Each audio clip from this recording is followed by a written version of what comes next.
नमस्कार दोस्तों किसी ने खूब कहा है कि दोस्तों आसमान में बैठने के लिए जगह नहीं होती है, जमीन पर बैठने का जगह होता है। दोस्तों एक चिड़िया भी होती है ना, वो जानती है कि हमें आसमान में बैठने के लिए जगह नहीं है, हमें नीचे उतरना हो, हमें धरती पे आना हो, तभी हम बैठ पाएंगे। दोस्तों एक छोटी सी कहानी जो आपकी लाइफ में बहुत ही अधिक सीख देने वाली है। दोस्तों आइए हम कहानी की स्टार्ट करते हैं। दोस्तों ये कहानी एक बहुत ही बड़े राजा की दोस्तों कहानी है। दोस्तों एक बार दोस्तों बात है कि राजा कहीं जा रहे थे घूमने के लिए और दोस्तों उन्हें रास्ते में एक भिक्षुक मिल जाता है दोस्तों, और वह भिक्षुक को देखकर भिक्षुक के चरणों में अपना जो है सिर को रख देते हैं, उनको प्रणाम करते हैं। और दोस्तों उनका जो कर्मचारी था वो बहुत ही अंदर अंदर गुस्सा हो रहा था कि इतना आप बड़े राजा हैं, पूरे दुनिया का आप राजा हैं, आपके सक्सेस के सामने कोई नहीं टिक सकता, कोई नहीं तुलना कर सकता, फिर भी आप इस भिक्षुक के चरणों में आप गिरे हुए हैं। मतलब मन ही मन सोच रहा था। वहां पे राजा का कर्मचारी कुछ नहीं बोलता है और वह जब महल में आता है तो फिर वह राजा से बोलता है कि राजा साहब आपके पास इतना अचीवमेंट है, आपके पास इतना सक्सेस आपको मिला हुआ, आपके पास इतना धन दौलत जान पहचान शोहरत है, और फिर भी आपने एक भिक्षुक के चरणों में अपना सिर रख दिया। वो राजा कुछ नहीं बोलते हैं और वह मुस्कुराते हैं, और मुस्कुराने के बाद दोस्तों वह जो है कर्मचारी चला जाता है।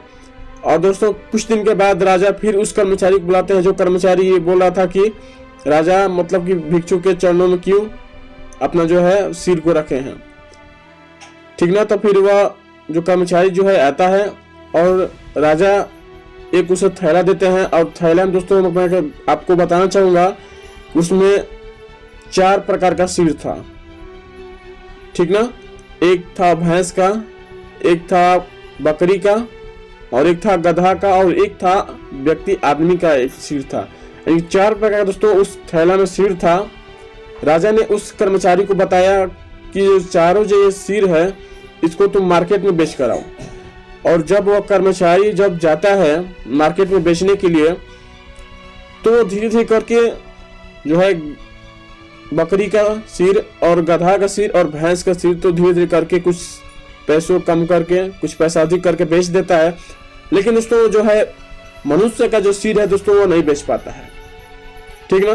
तो फिर वह राजा के पास आता है और राजा से बोलता है कि राजा साहब मुझे माफी दीजिए कि मैं ये सिर बेच नहीं पाया आज। राजा बोलते हैं कि ठीक है, आज तुम नहीं बेच पाए तो कोई बात नहीं, ट्राई करना अगले दिन हो सकता है बिक जाए।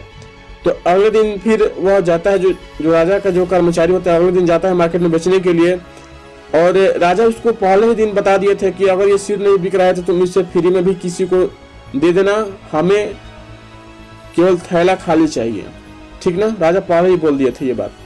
और दोस्तों वह जो कर्मचारी था वह मार्केट में गया और जो मनुष्य का जो सिर था, व्यक्ति का जो सिर था, वो फ्री में भी देने लगा लोगों को, तो वह नहीं ले पाते थे और बोलते थे कि मुझे पुलिस पकड़ लेगी, मुझे कोई सोचेगा कि तुमने कोई मतलब मर्डर किया है।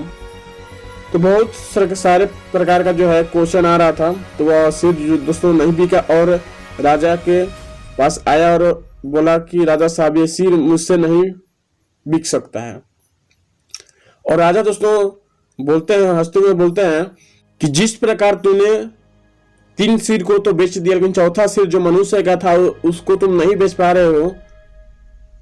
और मैं तुमसे एक प्रश्न करता हूं कि क्या मैं मर जाऊंगा तो मैं तुम शरीर रख पाओगे, तुम मेरा सिर को रख पाओगे मरने के बाद।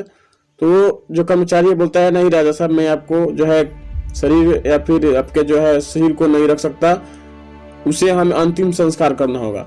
उसी प्रकार राजा बताते हैं कि हमें लाइफ में कभी भी घमंड नहीं करना चाहिए, हमें ऊंचे आसमान पर तो जाना चाहिए लेकिन फिर नीचे का भी कद देखना चाहिए कि हम कहां से उठकर वहां पर पहुंचे हैं दोस्तों। इसलिए दोस्तों आपको लाइफ में कभी घमंड नहीं करना चाहिए दोस्तों। और दोस्तों ये कहानियां कैसी लगी हमें जरूर कमेंट बॉक्स में बताइए। Thank you.